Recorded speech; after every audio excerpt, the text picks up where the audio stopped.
Welcome to Language for Nothing. My name is Justin Ryan, and this is a quick tip on how to pronounce long or difficult words much more easily. So, have you ever run across words that just get you tongue-tied, and you can't ever seem to get them right no matter how many times you practice over and over and over again? Well, before you give up, try this simple solution. Start at the end of the word and then work backwards in smaller chunks. So let me show you what I mean.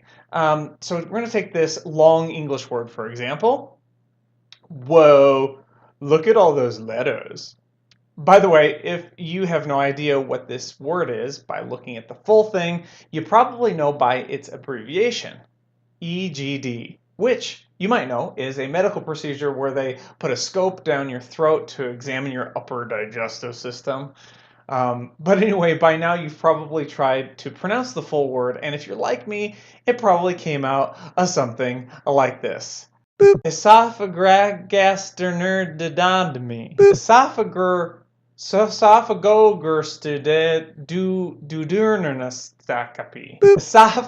Esophagascabracabadoo. Yeah. So, starting at the beginning like this of the word and then trying to pronounce the whole thing all the way, right away, it's going to leave you tongue-tied and you're going to eat a lot of your letters.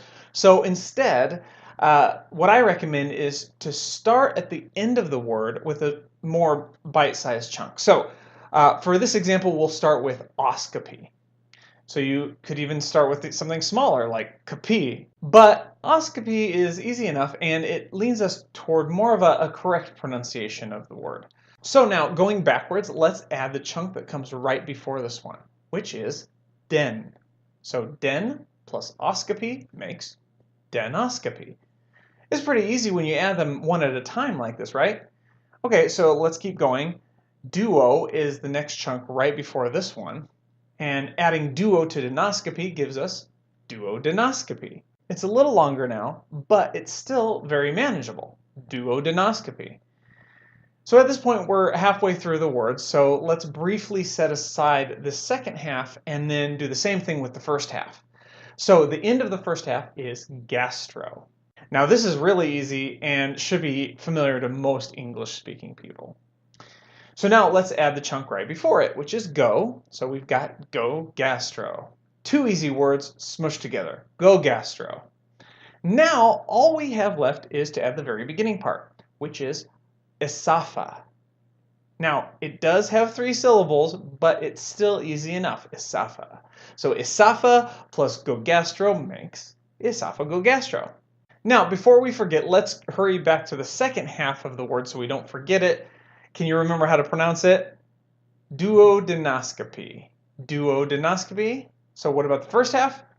Esophagogastro. Now let's add them both together and we have esophagogastroduodenoscopy. There we go. That's how you pronounce that word, esophagogastroduodenoscopy. So we are working our way backwards to fluency. Now, of course, you still may fumble a little bit even trying this, but I bet your tongue is going to be much more comfortable when you break it down like this.